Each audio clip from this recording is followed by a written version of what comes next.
Hello BSc part third के dear students.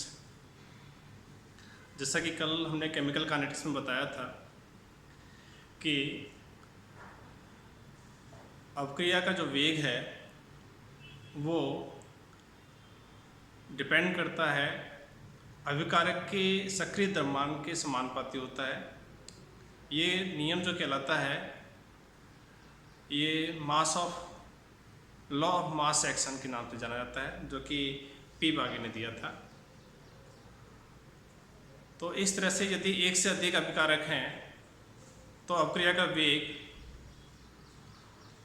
अभिकारकों की सांद्रता के गुणनफल के समानुपाती होता है। इसी तरह से आगे अवक्रिया का वेग है वो कौन कौन से कारक हैं जो इसको प्रभावित करते हैं, वो इस प्रकार हैं जो सामने दिखाई दे रहे हैं ब्लैक बोर्ड पर। नंबर 1 है टेम्परेचर ऑफ द रिएक्शन। अवक्रिया का वेग किस पर निर्भर करता है? अभिक्रिया के ताप पर निर्भर करता है।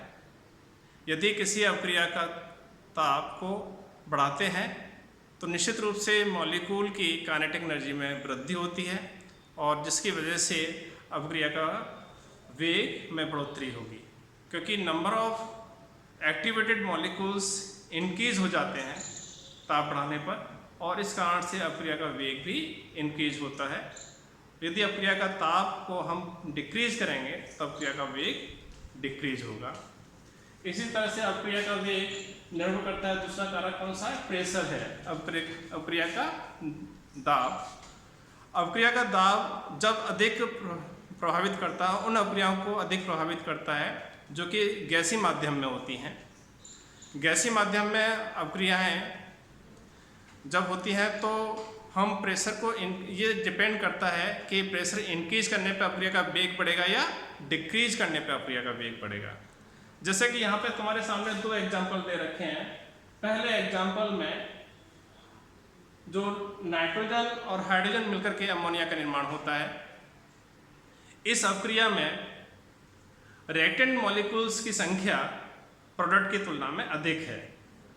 अतः इस अवक्रिया के लिए यदि हम दाब को बढ़ाते हैं तो निश्चित रूप से अमोनिया की मात्रा अधिक मात्रा में बनेगी, अवक्रिया का वेग में वृद्धि होगी, क्योंकि यहाँ पर नाइट्रोजन का 1 मॉलिक्यूल हाइड्रोजन के 3 मॉलिक्यूल से मिलकर के 2 मॉलिक्यूल यहाँ पे अमोनिया के बनते हैं।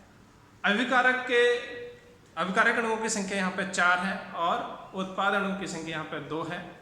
अतः यहाँ पर अवक्रिया में जैसे ही हम दाब को इंक्रीज करेंगे, दाब को बढ़ाएंगे, प्रेशर को इंक्रीज करेंगे, वैसे ही अवक्रिया का वेग भी बढ़ेगा। इससे उलट नीचे वाली अवक्रिया में डिकम्पोजिशन ऑफ नाइट्रोजन डाइऑक्साइड, इस अवक्रिया में यदि हम दाब को इंक्रीज करते हैं तो क्या होगा? अवक्रिया का वेग कम हो जाएगा, फॉरवर्ड डायरेक्शन में अवक्रिया का वेग कम हो जाएगा।